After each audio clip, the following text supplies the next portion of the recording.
Protecting the land for the people who helped make Hilton Head Island what it is today. That's the goal of the Lowcountry Gullah Foundation and the woman who's sitting right next to me right now, filmmaker and advocate Luana Graves Sellers. She's going to be helping that mission as the keynote speaker for the Sankofa Nights fundraiser next week. Really, it's so important. You do such a great job in trying to keep this idea in front of the Gullah culture and the importance that people need to know about the Gullah culture itself. Yeah, it's important to me because I have found that I am Gullah, and so as I'm learning about my own self and my own history and my own lineage, I'm sharing that with people. And I couldn't tell that story without also protecting the land, and that's why the foundation's work is so important, because we're losing so much historic Gullah land at a rapid rate that needs to be protected and saved for future generations. Because it's amazing the number of Gullah still on Hilton Head Island itself, but the language is going away slowly but surely. But we're still finding more artifacts and more connections that maybe we never knew about. Thankfully, it's this kind of program that really is trying to go, remember what we have here on Hilton Head especially. Exactly, because the land is the greatest asset that the culture has. So if the land is gone, then the people are gone, and then the culture is gone. And this area is so significant and rich in its history and its culture. It's important to hold on to that and make sure that future generations know the beauty of this area. Yeah, incredible with what is going on at Mitchellville right now and the expansion that's happening there. People are coming in droves to see what's there, including the Harriet Tubman statue, Yes. which you did a film on, as well as Mitchellville itself, too. Yes. Well, the inspiration for those things specifically, is it Hilton Head, or is it the show, the story, or is it both? It's both, actually. I didn't realize that until I had moved to Hilton Head that I had a ancestor who fought in the colored troops from Hilton Head.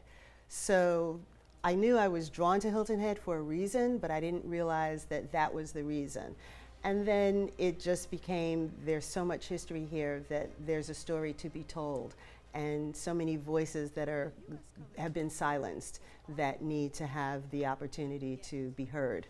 So that's been my motivation all along. And you've been able to take these films really out of the country, all over the world, but Yes. basically Toronto is your next spot. You said you Yes. had 14 nominations? 14 14 nominations. nominations for your latest one on the Civil War soldiers itself. On both of them. On both of them there. Yeah. So, and the Harriet Tubman's been on PBS for everybody out there. So interesting. What is that reaction when people go, I had no idea that Hilton Head was this instead, I assume?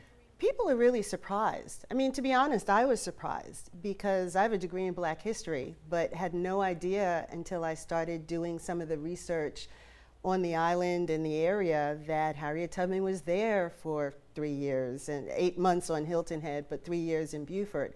And so there are just so many things like that.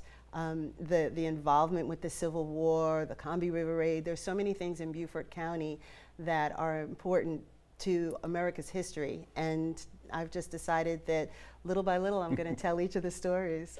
And Sankofa Nights is coming up next Yes. week, the fundraiser for everybody out there. What can people expect from that? Sankofa Nights is what I call a complete Gullah Geechee experience. So not only do you get to experience the flavors of it, but the sounds and the stories and the issues that are important to it. We've had storytellers in the past. We had a Gullah linguist last year, but this year we have Eternal Polk, who is the director of Al Roker's film, Gaining Ground, The Fight for Black Land Loss. And it is such a critical story that we have, an issue that we have in our community and throughout the state and through 11 states, to be honest, of the South. But it's an important thing because, again, if the land is gone, the culture is gone. And it's important for people to have that generational wealth moving forward. Well, Sankofa Nights is next Friday at Yes. USCB. Yes. If you're interested in tickets, you can get them through Eventbrite, correct? Right. Over there. So it sounds like a wonderful event for everybody out there to learn a little bit, but also have some fun. There's a silent auction, there's a good Yes. speech, there's a little bit of something for everybody. Yes, so if you're looking to expand your Gullah collection of Gullah dolls and sweetgrass baskets and all of those great things, our silent auction is a great place to get them. Luana Graves Sellers, thank you so much. Thank you so much. All I right. appreciate it. Scott, back to you.